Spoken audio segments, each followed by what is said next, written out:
Proclamação do Evangelho de Jesus Cristo segundo Lucas. Glória a vós, Senhor. Jesus estava rezando num certo lugar. Quando terminou, um de seus discípulos pediu-lhe: Senhor, ensina-nos a rezar, como também João ensinou a seus discípulos. Jesus respondeu: Quando rezardes, dizei: Pai, santificado seja o teu nome. Venha o teu reino. Dá-nos a cada dia o pão de que precisamos. E perdoa-nos os nossos pecados, pois nós também perdoamos a todos os nossos devedores. E não nos deixeis cair em tentação. E Jesus acrescentou: Se um de vós tiver um amigo e for procurá-lo à meia-noite e lhe disser: Amigo, empresta-me 3 pães, porque um amigo meu chegou de viagem e nada tenho para lhe oferecer. E se o outro responder lá de dentro: Não me incomodes, já tranquei a porta, e meus filhos e eu já estamos deitados, não me posso levantar para te dar os pães. Eu vos declaro, mesmo que o outro não se levante para dá-los, porque é seu amigo, vai levantar-se, ao menos por causa da impertinência dele, e lhe dará quanto for necessário. Portanto, eu vos digo: pedi e recebereis, procurai e encontrareis, batei e vos será aberto. Pois quem pede, recebe, quem procura, encontra, e para quem bate, se abrirá. Será que algum de vós que é pai, se o filho pedir um peixe, lhe dará uma cobra? Ou ainda, se pedir um ovo, lhe dará um escorpião? Ora, se vós que sois maus, sabeis dar coisas boas aos vossos filhos, quanto mais o Pai do céu dará o Espírito Santo aos que o pedirem. Palavra da salvação. Glória a vós, Senhor. Hoje nós celebramos a nossa missa do 17º domingo do tempo comum. E antes de falar das leituras de hoje, eu quero desejar boas-vindas a todos que estão vindo pela primeira vez à nossa igreja. Eu sei que tem algumas pessoas que estão vindo pela primeira vez. Alguns devido ao batizado, outros devido à pastoral da pessoa idosa, que nós celebramos hoje. E aqueles que estão nos visitando, sejam todos muito bem-vindos, sintam em casa e será uma alegria vê-los novamente em outras ocasiões. A liturgia da missa de hoje destaca um tema muito importante na nossa vida, o tema da oração. A oração na nossa vida cristã é a base de tudo. Eu costumo dizer que é o nosso combustível. Sem uma vida de oração, nós não vamos muito longe. É como um veículo que você abastece, ele vai rodar enquanto tiver combustível, mas a hora que acender uma luzinha vermelha lá no painel, está avisando: ó, está chegando na reserva. Se você não parar para abastecer, você não vai muito longe. A mesma coisa é a nossa vida cristã. Às vezes aquela luzinha está acesa faz tempo e a gente não para se abastecer espiritualmente. Não para rezar. E às vezes damos aquela desculpa esfarrapada que não temos tempo. Temos tempo para tanta coisa na nossa vida, mas quando é tempo para Deus, a gente não encontra. Isso não é uma atitude de uma pessoa cristã. Por isso que a liturgia de hoje enfatiza o tema da oração. Existem muitas formas de oração. O importante é que você encontre aquela que vai te colocar em conexão com Deus. Não precisamos copiar de alguém a maneira que determinada pessoa reza, porque ela é uma pessoa de espiritualidade. Cada um pode ter o seu modo. É por isso que existem tantas formas, tantas maneiras de rezar. Tanto é que existe uma diferença entre rezar e orar. Não sei se vocês sabem. Rezar geralmente é quando a gente faz com fórmulas prontas, com uma oração já previamente preparada. E orar é quando a gente faz espontaneamente, sem ter uma fórmula pronta. Ambas são válidas. Mas além dessas duas modalidades, há uma lista de outras maneiras de oração. Existe a oração de meditação. É aquela que a gente não usa palavras. Somente com a nossa memória, trazemos situações, fatos e meditamos. Lembra que quando acontecia alguma coisa que Maria não entendia, ela guardava aquilo no coração e meditava, rezava aquilo através da oração da meditação. Existe também a oração da contemplação, que é aquela com o nosso olhar. Nós chegamos diante do crucificado, por exemplo, sem dizer palavra alguma, nós visualizamos cada detalhe da cruz, as chagas de Jesus, o seu sofrimento, o seu rosto sofrido, a sua coroa de espinho, as suas chagas, o seu sangue, e a gente vai meditando cada um desses elementos. É uma forma de oração. Existe também a oração de intercessão. É aquela que nós fazemos quando rezamos por alguém. Quando alguém pede para você, reze por mim. Ao rezar por aquela pessoa, você está fazendo uma oração de intercessão, intercedendo a Deus para aquela pessoa. Quando nós pedimos, por exemplo, para os nossos santos de devoção, para Nossa Senhora, nós pedimos a eles a intercessão a Deus, porque eles estão mais perto de Deus. Então nós dirigimos aos nossos santos de devoção, a Nossa Senhora, e pedimos a ela e a eles a intercessão por nós ou por alguém. Essa é a oração de intercessão. E ao rezar por alguém, nós estamos também intercedendo a Deus. Quando alguém pede que a gente reze por eles, por ela, é porque aquela pessoa viu em nós uma pessoa de oração. E ela vai dizer, você tem condição, mais que eu, de pedir a Deus, de interceder a Deus. Existem orações ou oração de ação de graças, que é aquela em que nós agradecemos a Deus.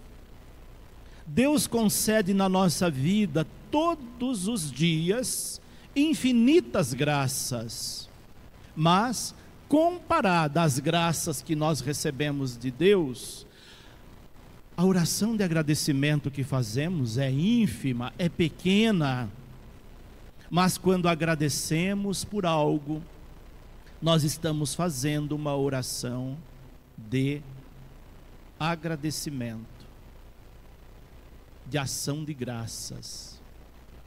Existe também a oração de louvor. Quando nós louvamos a Deus, nós estamos fazendo uma modalidade de oração. Há pouco nós fizemos, ao entoar o hino de louvor, dentro da missa, nós estamos orando, rezando, com esse método de oração de louvor, louvando a Deus. No Salmo é a mesma coisa, quando nós salmodiamos, Quando nós recitamos um salmo, seja na missa ou seja em casa, nós estamos fazendo uma oração de louvor a Deus, porque os salmos são orações de louvor. Viram quantas modalidades de oração? Mas tem uma que é a mais usada, é aquela que está em destaque na liturgia de hoje, por isso eu deixei para o final. É a oração de petição, a oração de pedido. Essa é a oração mais usada, essa é a oração mais comum que a maioria de nós faz. Oração de pedido, de pedir alguma coisa para Deus. Não tenham medo, receio de pedir algo a Deus. Deus não se aborrece conosco.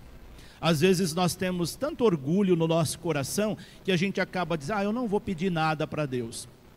Isso é uma atitude de vaidade. Pedir é um gesto de humildade. Quando a gente pede algo para alguém, nós estamos nos colocando diante desse alguém numa atitude de humildade, mostrando-nos necessitados daquilo que nós estamos pedindo. Se isso procede com pessoas, imagine diante de Deus. Quando você se coloca diante de Deus para pedir algo, você está dizendo, eu sou impotente diante dessa situação, só o Senhor pode. E Ele pode. E Jesus nos incentiva a fazer esse tipo de oração. E é essa oração que está em destaque hoje. E é a oração que nós mais fazemos, que é a oração do Pai Nosso.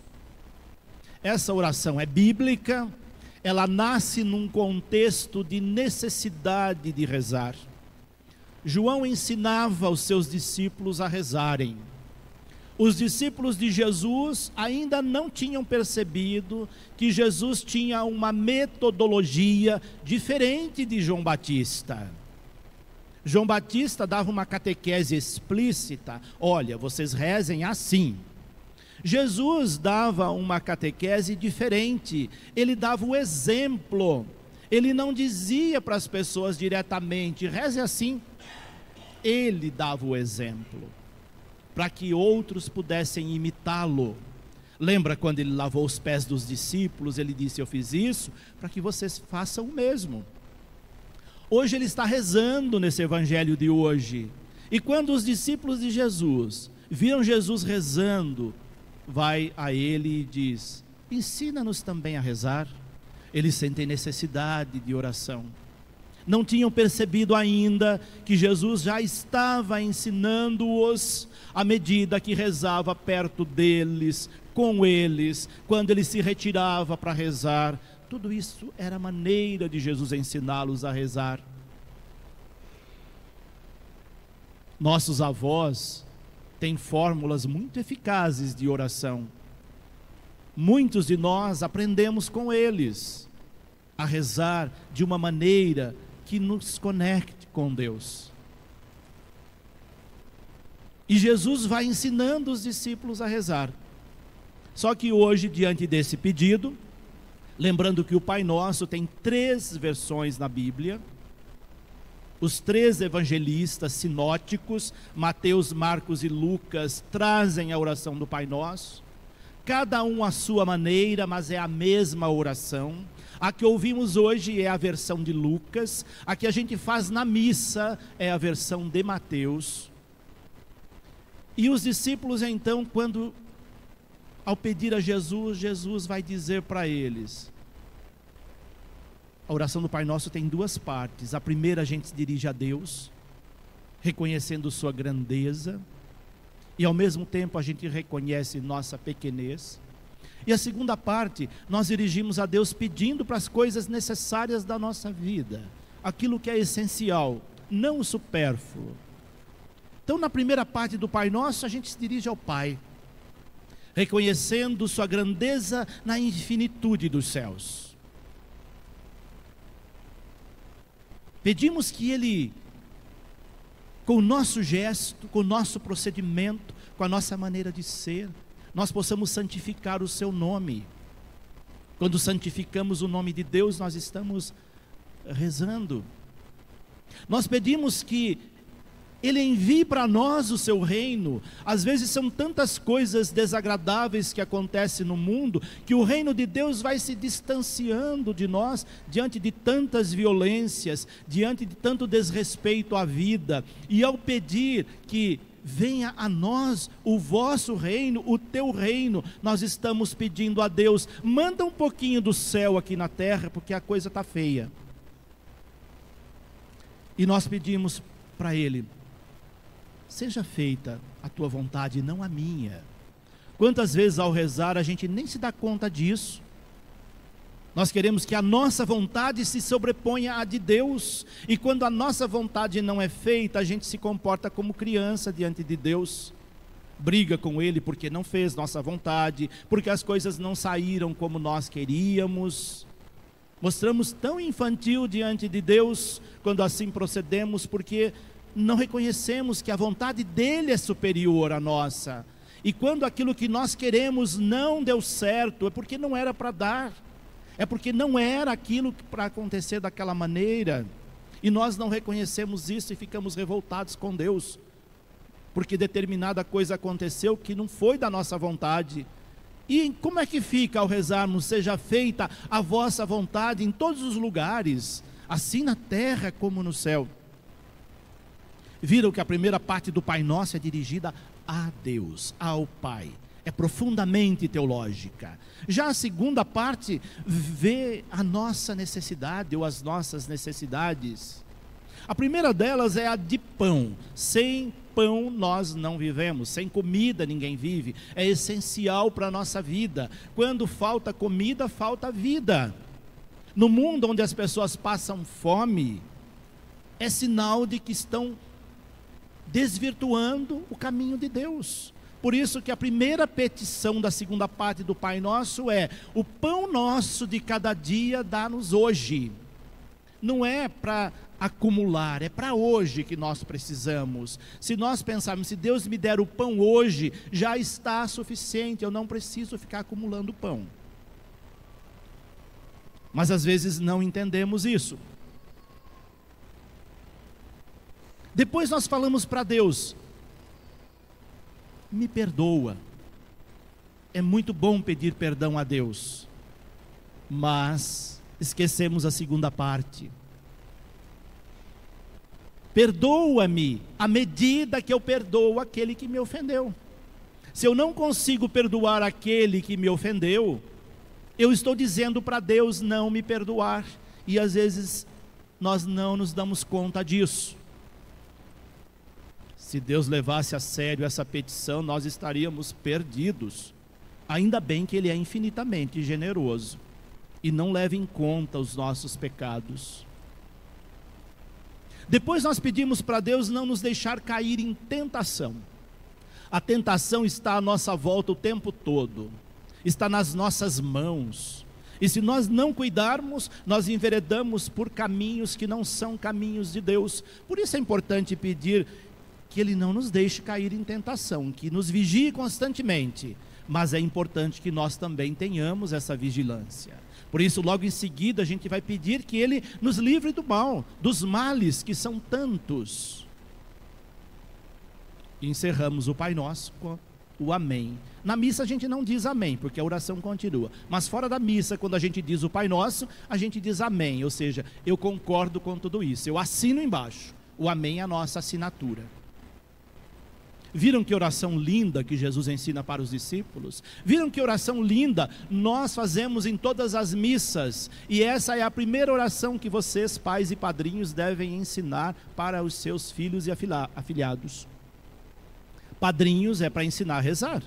Padrinho não é acessório, não é adorno. Padrinho é um compromisso que assumiu com a criança. E o primeiro compromisso é de ajudar os pais a educar essa criança na fé católica. E o primeiro gesto que o padrinho, a madrinha deve ter é ensinar a criança a rezar. E vocês podem usar o método de Jesus.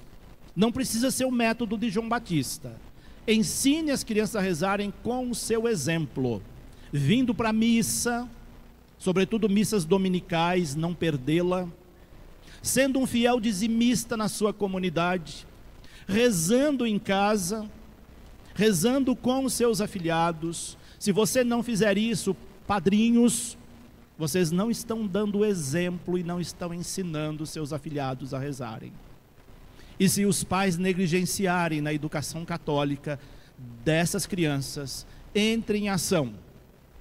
Chame a atenção dos pais. Foi por isso que eles te escolheram.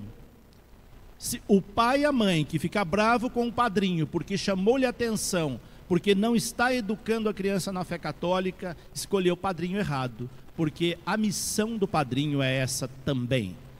E sobretudo, por isso vocês escolheram os melhores padrinhos para seus filhos. E é por isso que a igreja faz algumas exigências para padrinhos. Para os pais não.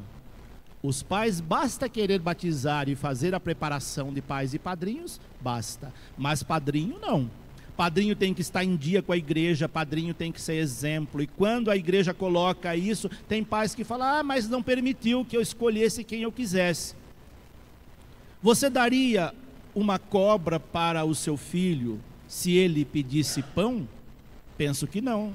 Você daria um padrinho, uma madrinha relapsos, que não são íntegros, para ser exemplo para o seu filho? Imagino que não. Imagino que vocês tenham escolhido o melhor. E que de fato seja, e que nunca vocês se arrependam de ter escolhido tais padrinhos para os seus filhos. E para finalizar, eu queria só trazer aqui uma pontuação da primeira leitura, que traz também a oração de petição. Vocês viram a atitude de Abraão com Deus? Abraão negociando com Deus, ele está fazendo uma oração de petição para uma cidade perversa, Sodoma e Gomorra, que estava no pecado, e ele vai interceder para Deus. Aqui nós temos dois tipos de oração numa só, a de intercessão e a de petição. Ele intercede para Deus, para não destruir Sodoma e Gomorra, e ao mesmo tempo pede com tanta fé, e Deus vai se revelando para ele tão generoso. A cidade inteira era desvirtuada, mas Abraão chega para Deus e fala, ali naquela cidade de mais de 100 mil habitantes, se tiver 50 justos, o senhor pouparia essa cidade? E Deus diz para ele, se tiver 50 justos, a cidade não vai ser destruída. Quando Abraão percebe a bondade de Deus, ele começa a negociar com Deus. E se tiver 45? E se tiver 40? E se tiver 30? E se tiver 20? E ele vai abaixando até chegar no número 10. E Deus vai dizendo, se tiver 10, eu não destruo a cidade. Se Abraão dissesse para ele, se tiver um justo, ele iria dizer para Abraão, se no meio daquela numerosa população tiver uma pessoa justa, a cidade não será destruída. E vocês viram que a cidade foi destruída, Sodoma e Gomorra. Não foi Deus que destruiu. O próprio povo se autodestruiu. Quando nós enveredamos no caminho do pecado, da maldade, não é Deus que nos destrói, é nós que nos autodestruímos. E por isso a cidade foi destruída, não obstante a intercessão e a petição de Abraão. Não que Deus tenha sido carrasco com a cidade, mas a cidade foi carrasca com Deus. Pensemos nisso. Nossas atitudes é que vão nos colocar no céu ou no inferno. Deus nos deu livre arbítrio. Façamos escolhas. Esse é o recado da liturgia desse domingo.